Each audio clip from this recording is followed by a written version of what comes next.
Archmaester, with respect, I've seen them. The army of the dead. The White Walkers.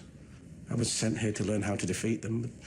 In Season 7, Episode 1, Gilly shows off her new reading skills. What better way than to read one of the coolest books from the restricted section of the Citadel? Legends of the Long Night. The first two passages sync up word for word with an early passage in the real-life book The World of Ice and Fire, with the exception of the last 3 words. But I don't think the show writers are changing anything. I think they just skipped the last half of that sentence and the first half of the next sentence to cut to the chase, because the last few words, whose secret song, are pretty poetic and look badass on screen, as simple as that.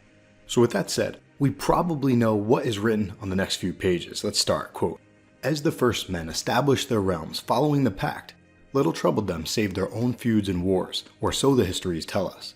So we start with the mention of the Pact, which probably relates to the pact made between the children of the forest and the first men. At long last, the two races sought an end to the years of horror and bloodshed. They met on a small isle in the centre of a great lake called the God's Eye. It was there they forged the pact. Let's take a guess at the order of events. In the show, Leaf told Bran that they created the White Walkers because they were at war with man. So presumably, they created the White Walkers before the Pact. And we know 2 other things. We know from the Game of Thrones history and lore that humans had a significant numbers advantage. By themselves, the children were too few to resist the onslaught. But if they could turn men's numbers against them... And we know from A Dance with Dragons Bran 3 that the children lived longer lives than humans, but there weren't many of them. So the White Walkers were a creative weapon, a way to turn humans' numbers advantage against them by raising the dead. But eventually both the children of the forest and the humans got tired of war. Heroes and rulers on both sides met upon an isle in the God's Eye to form the Pact. And created a peace pact. Then sometime later, the Long Night happened, suggesting that the White Walkers returned. Alright, let's keep going. Quote, "It is also from these histories that we learn of the Long Night, when a season of winter came that lasted a generation in which children were born, grew into adulthood, and in many cases died without ever seeing the spring." Can we take this word for word? I don't know. It's best to take written history with a grain of salt, as it suggests in the next sentence, quote, "Indeed, some of the old wives' tales say that they never even beheld the light of day. So complete was the winter that fell on the world." While this last may well be no more than fancy, the fact that some cataclysm took place many thousands of years ago seems certain.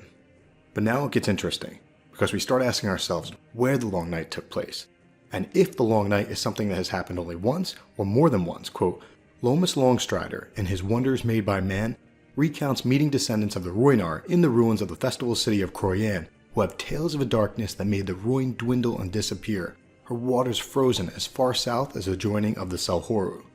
Let's take a look at a map to show you what I'm talking about. The Rhoyne is a river over here, in Essos. It says that the waters froze all the way to Salhoru, which is a city right here. So people often think of the last hero as doing his thing up north of the wall, or at least in that area before the wall was built. Or maybe around Winterfell, because some people think that that is where winter fell, as in where winter stopped, as opposed to fell as in started. And some people think that the Long Night may have ended near the Isle of Faces.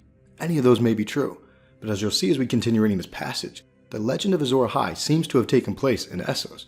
So if the legends of the last hero and Azor Ahai were the same person, then he, she, or they may have done their thing over in Essos. But I'm not sold on the last hero and Azor Ahai being the same person. I flip-flop on that on a daily basis.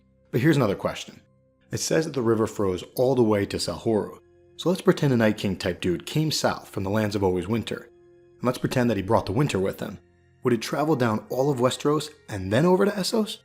Or would it travel down the world as a whole like this? Because if it stopped at the Salhoru, then it basically stopped at the top of Dorne, which is yet another reason to buy into my Dawn of Dorne theory. That dawn happened in Dorne, and the word Dorne to dawn is kind of like Hodor to hold the door. Not to mention the legendary sword Dawn from Starfell, which is a city in Dorne.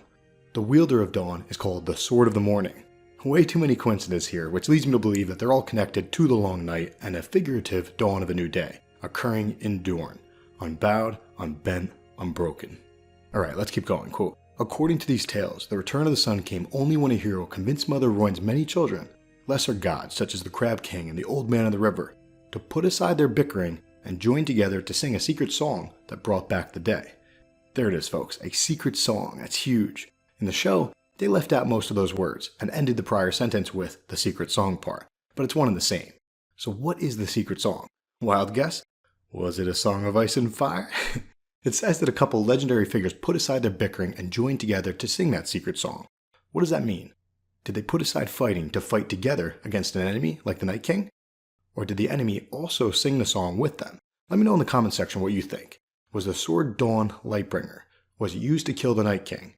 Did they create a new Night King to control the remaining White Walkers and bring them back north to the lands of Always Winter?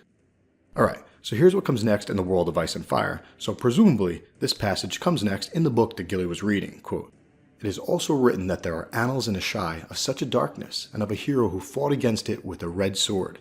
His deeds are said to have been performed before the rise of Illyria, in the earliest age when Old Gis was first forming its empire. This legend has spread west from Ashai, and the followers of R'hllor claim that this hero was named Azor Ahai, and prophesy his return. In the Jade Compendium, Koloko Votar recounts a curious legend from ET which states that the sun hid its face from the earth for a lifetime, ashamed at something none could discover, and that disaster was averted only by the deeds of a woman with a monkey's tail." A lot of good stuff in there, specifically the weird ending about a woman with a monkey's tail.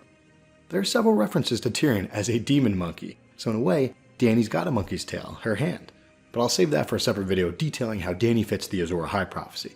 Check out the links in the video description because I found a really cool Greek mythology connection to the monkey's tail and Azor Ahai. Theseus, Odysseus, Ariadne, and the Minotaur. But for now, I'm out. Have a great day, guys.